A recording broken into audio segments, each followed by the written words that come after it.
Hey drummers, it's Rob Linton here from drumstheword.com and welcome to this full video song lesson. It was requested over on my Facebook page by one of my Facebook followers, and if you want to make your own song suggestions then please go over to my Facebook page to do so. This song is going to be Can't Explain by The Who, drums by, I wonder who it could be, Keith Moon of course.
The tempo is 140 BPM, so it's quite a fast song this.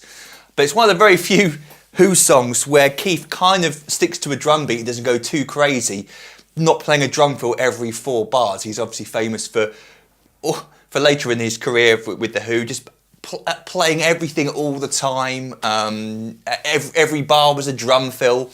Really cool drumming, but a nightmare for people like me to try and transcribe and teach. But this song allows me, not only is it a great song, but it's also one that, like I say, Keith restrained himself a little bit back in the early days of The Who. Yeah, we've got some grooves, we've got some nice drum fills, and we've got some repeating sections which occur. So we've got a tempo going by 1, 2, 3, 4, 1, 2, 3, 4, da, da, da, da, da, da. And we come in there with the flam on beat 4 of the second bar. 1, 2, 3, 4, 1, 2, 3, 4, 1. It's a flam, I'm pretty sure it's a flam. It could be a single snare drum note or floor tom and snare drum. Doesn't really matter, but I think it's a flam. And over in here at the top, note, a lot of percussion was added over the top of the drum part and Keith's right hand cannot clearly be heard. So throughout this song you hear lots of tambourines going over the top. And Keith was, another thing about Keith was he was also famous amongst drummers for not using the hi-hat very often. He'd be playing up on the ride cymbal with this weird stick grip he had. He'd be playing like that. He used to play up on the crash cymbals a lot. But on this recording, you do hear the hi-hat sometimes coming through in the background. So I'm pretty sure for most of this song, he's playing on the hi-hat. But if you wanted to play it up on the crash cymbal, of course, if you do play it up here, whatever you mustn't do is really ride the crash cymbal. That'd be too much. What Keith did was he played lightly with the bead of the stick in the middle of the cymbal. Can't really hear the difference very much on this electric kit, but on the real crash cymbal, there's uber loud, and then there's more restrained Keith Moon. Believe it or not, he was actually quite restrained with his right hand.